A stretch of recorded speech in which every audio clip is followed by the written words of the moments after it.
Hello and welcome back to the Lore Raider. I managed to figure out how to emulate the classic 2D Metroid games on my computer, as well as screen record. Whilst I still intend to make most of my videos on my phone, how I realized why I left the computer in the first place, on a complete whim I decided for the first time in my life to attempt a Super Metroid challenge run. So join me today if you would as we ask the question, can you beat Super Metroid with only missiles? So what are the rules of this run? I can only use missiles and super missiles to damage enemies, and whenever I encounter a new door I have not passed through, I must use missiles to open it the first time, but after that, on either side of the door, I can use normal beams to open it.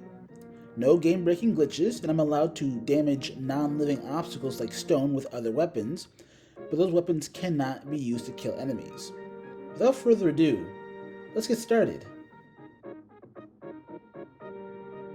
Starting off, Samus regales us with a recap of what happened in the first two games. How she went to Zebes the first time to stop the vile Mother Brain, and later she exterminated the Metroids in SR-388 before sending the last infant Metroid to Ceres Space Colony, which as soon as she left, leaves a distress signal and Samus arrives on the scene in the first level of the game. Turns out you can beat Ceres Space Colony without any missiles. The doors open for you as you approach, and the Ridley boss battle at the end is meant to be lost. Simply let him ram into you until he brings you to low enough health, and he flies off, allowing you to escape the doomed colony without needing any missiles.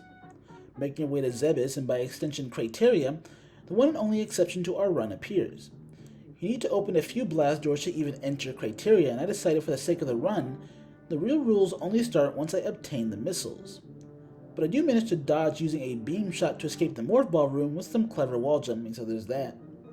Here I failed my first run as I ran out of missiles with a misclick, and I reached the pirate room. I cannot kill them without missiles. This is the real challenge. If I ever run out of missiles, I'm screwed because I cannot grind more because I need to kill enemies to get those missiles. Making our way back topside in the second run, we are ambushed by those aforementioned pirates. But this time I managed to take them out and climb back up the stairs. The key here is making sure you stay as healthy as possible so the loot table is less likely to give you health as opposed to missiles. Eventually, after grinding the gamers, we make it to the Chorizo statue with 10 missiles, but I use one to access the bomb upgrade, leaving us with 9. I know from experience it takes exactly 9 missiles to defeat the Chorizo, and as you can see, I definitely make quick work of it.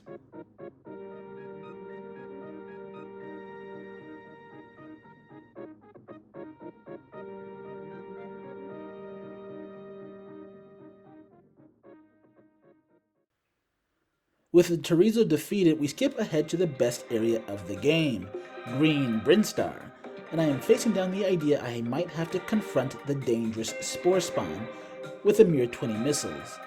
Deciding I was better off skipping Spore Spawn altogether, I pulled out the Mock Ball technique, a maneuver that took me literally 20 minutes to pull off since I've never done it before, but I can finally make it to the other side of this room, and when I do, I grab a reserve tank as well as grabbing the super missiles early.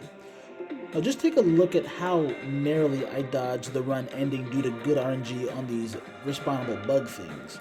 The early game is dangerous indeed.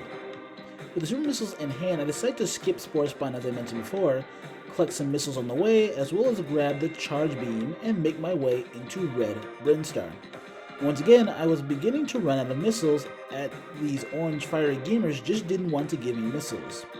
But I grabbed the high jump boots, which by the way I required myself to shoot all item balls with missiles, before making my way toward Kraid's boss arena. Just before it though, there is a missile and health recharge station on the way, which is a welcome respite. With 30 or so regular missiles and 4 super missiles, I confront the overgrown reptile. As you all know, super missiles do make quick work of Kraid, and I was managing to hit my shots, and soon enough, he was dead, and I had obtained the various suit.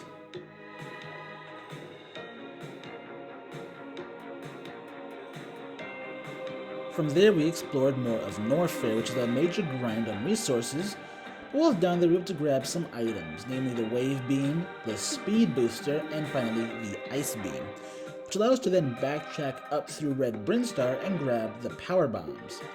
I do consider puzzles, like the Speed Boost puzzles, to not count as an attack, as well running isn't an attack, and I allow the use of power bombs to open power bomb doors and blocks, but only on the condition that I've killed all the enemies in the room first, so none of them die in the blast, therefore preserving the run. Killing the huge side hoppers in the second power bomb door room was very nearly exhausting everything I had, and by the time I made it to the surface, as you can see, back to my gunship, I only had one missile left. Thankfully, your gunship restores everything in the game. And with that, before we move on to confront Krackemeyer, I decided to do some exploration in order to obtain some much needed supplies. By the end of it, we come out with 46 missiles and 4 super missiles to take on Krackemeyer. Now, Krackemeyer may seem friendly, but he is definitely worth this grind and is dangerous. The only weak spot is his mouth, and while super missiles push him back far, between the super missile, the charge shot, and the regular missile, the normal missiles move him the least, and guess what I'm going to be using for most of the fight. Not only that, but he could fire projectiles that could interrupt the path of my missiles. So despite coming with a total of 50 missiles, we leave the fight with only 15. A close call indeed. With Krackemeyer roasted, we grab the grapple beam and make our way up to Phantoon and the wrecked ship. The great thing is, because we've been up this path from Norfair to Crateria multiple times now, there are very few new doors I haven't already opened, and I can conserve my missiles a bit. We now have 70 missiles in our repertoire, and so we head to the final mid-game area, the wrecked ship, to deal with Phantoon. The wrecked ship itself is very straightforward and linear, and the boss Phantoon is actually encountered early into this section as opposed to the end. Phantoon can be dealt with in one of two ways: regular missiles or super missiles. The former are slower, whilst the latter are faster but drive him into an enraged state. However, using a charge shot and spin and then releasing the blast harmlessly into the wall allows me to avoid much of the damage. Once I run out of super missiles, I easily finish him off with the regular missiles. The rest of the wrecked ship is straightforward but a nightmare to navigate, forcing me to go out of my way to grab this missile pack high above the clouds. By the time I obtain the gravity suit, I have exactly 0 missiles and 0 super missiles left. But this is fine. Remember, the path to Samus's gunship and the wrecked ship is linear, meaning I am guaranteed to have already opened and missiled every door. I backtrack back to the gunship and then run back to the wrecked ship, grabbing much needed super missile packs along the way, to make my way to the watery depths of Meridia. Meridia is started by me grinding for several minutes for more missiles. Remember, if I run out of missiles at any point in the game, I'll have to try and flee all the way back to my ship, or try and find a random loose missile set somewhere in the world map whilst being entirely unable to defend myself. However, once I do stock up, most of the area is fairly easy. Meridia is more about exploration than fighting. Botwoon, the mini-boss of the area, goes down thanks to some well-placed super missiles, and now it's on to Dragon. Dragon, without the use of the grapple beam trick, is by far the hardest boss in the game for me, and as you can see, she kicked my metal ass in the first attempt. On my following attempts, I realized I just do not have enough ammo to destroy the mucus Dragon spews fast enough. Since I cannot use beams, power bombs are the only option. Technically, I did allow power bombs to be used as obstacle clearers. Power bombs don't damage Dragon as far as I can tell, and mucus are not living enemies, so they aren't killing anything. If you want to fail the run here, I get it, but I decided to persist because of my rules. I say that only missiles can harm and kill the enemies, and power bombs are doing neither. Eventually, my new strategy works out and Dragon goes down, and the final gauntlet of the game begins, in Norfair. The first challenge of the Norfair boss gauntlet was the Golden Chorizo. The bastard loves to grab your super missiles and dodge your normal missiles. I find that when it holds the super missile, you have time to blast it with other super missiles, or if I'm quick enough, I can get the regular missiles off. The key is praying for good RNG and hoping it goes for its egg spray attack, which when hit will garner more missiles, health, and super missiles, or he goes for his laser over attack, which keeps him still a bit longer, allowing you to get damage in. In short, this is an endurance fight, one that I lost several times. Finally though, eventually the luck turned out in my favor and I moved on to collect the screw attack. Fun fact about the screw attack, answer Metroid, is that it allows the player to turn off certain suit abilities. Once I turned the screw attack off, I knew I could breathe easy the rest of the run, as it is extremely easy to kill things with the screw attack. In fact, I had to kill the flying bug things with the super missile to avoid killing them with the screw attack, so just a little fun fact there. After another painstaking bit of travel, which ends in a fight against the Golden Lackeys, which thankfully take damage from missiles, and finally, after more painful grinding than I cared to acknowledge, just to get full health, we drop down into Ridley's boss room.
That may have been my first attempt, but shit, that was stressful. If you play recklessly, you can easily end up with no missiles and having to do that entire gauntlet again, believe you me. Thankfully, it's just the trek to Mother Brain, and with no new doors to missiles open, it is a straight shot to the finish line.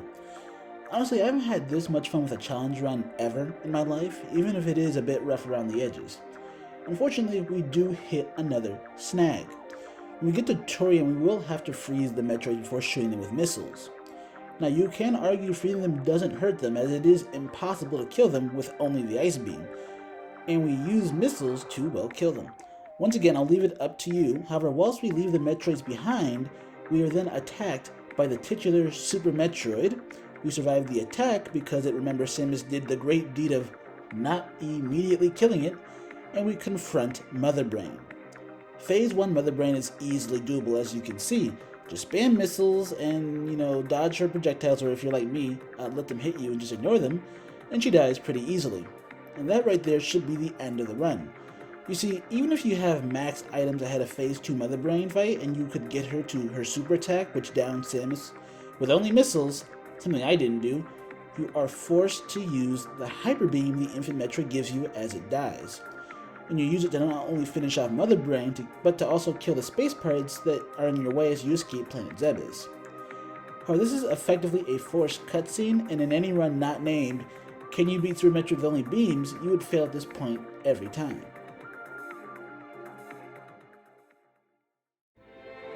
Regardless though, we make our daring escape from the collapsing planet Zebes, of course making sure to take a quick stop to rescue the animals along the way, and as we board our gunship and take off to outer space, we get to watch the final moments of planet Zebes and its inevitable destruction, and we can safely say, as we fly away from the supernova that follows, that you cannot beat Super Metroid with only the missiles. Okay, well, technically. We discount the speed booster to get past certain environmental obstacles and the power bomb to open non-living doors and also get past obstacles. If you think that the ice beam didn't actually kill anything so it's fine, then yes, you can technically beat Super Metroid with only the missiles. It is a run that required a lot of luck. I reset at times because drop RNG was not in my favor, but the resource management aspect isn't like any other experience I've had in Super Metroid, a game I've beaten close to 30 times in my entire life. And if you also want to do this run, don't mind the Mother Brain Phase 2 fight. As I said, it's basically a cutscene, and to only definitively fail the run at that point is a testament in of itself. So, now you know how I leave you. Be safe, be wise, and please pray for a true peace in space.